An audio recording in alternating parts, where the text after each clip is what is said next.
तो चुड़ैल बोलती है, लगता है कोई और भी मन चला नए साल की पार्टी के लालच में यहाँ आ गया है। आज करवाते हैं इनकी पार्टी। तो चुड़ैले जाओ और उस नए जोकर को पकड़ कर लाओ।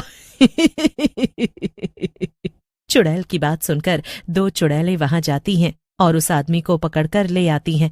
लेकिन जैसे ही वो सोनू और मोनू के सामने आता है तो वो दोनों हैरान रह जाते हैं। वो आदमी कोई और नहीं, रोहन होता है। मनहूसों, मैं तुम्हारे पीछे पीछे आया। आज मेरे साथ कोई दोस्त नहीं था।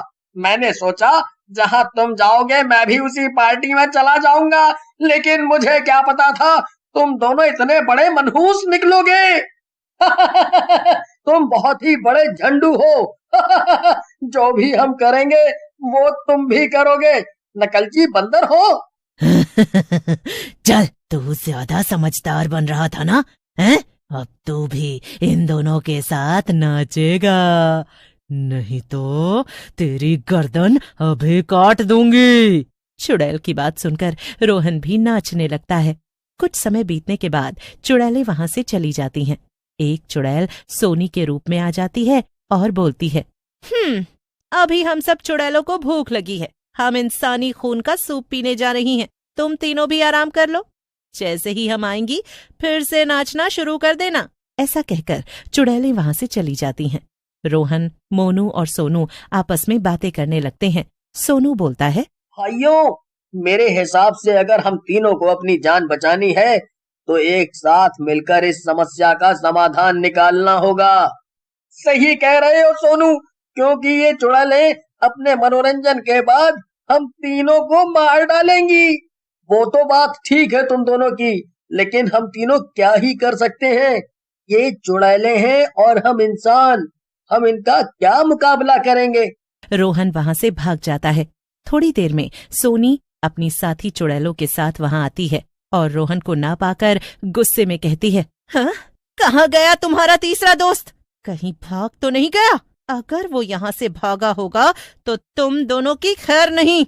उधर रोहन बड़ी तेजी के साथ साधु बाबा के घर की तरफ दौड़ने लगता है। रोहन भागते हुए साधु बाबा की कुटिया पर पहुंचता है, जहां बाबा ध्यान लगाकर बैठे होते हैं। रोहन के चिल्लाने की वजह से बाबा का ध्यान भंग हो जाता है। फिर रोहन बाबा को अपनी और सोनू मोनू के साथ हुई घटना के बारे में बताता है, जिसे सुनकर बाबा कहते हैं, तुम चिंता मत करो बच्चा, हम तुम्हारे साथ चलेंगे और उन चुड़ैल मंडली को सबक जरूर सिखाएंगे। ऐसा कहकर बाबा रोहन के साथ चल पड़ते हैं। लेकिन उसी समय रोहन की आवाज आती है। रोहन अपने हाथों से भभूत निकालता है और चुड़ैलों पर डाल देता है। चुड़ैलें जलने लगती हैं। ये क्या डाल दिया हम पर? हमारे ऊपर क्या डाला तूने? हम सब जलने लगी हैं। नहीं बाबा, मुझे ऐसी सजा मत दो। मैं यहाँ से चली जाती हूँ। हाँ, ऐसा कहकर बाबा वहां से चले जाते हैं। सोनू, मोनू और बाकी के लोग भी चुड़ैल के चंगुल से आजाद हो जाते हैं।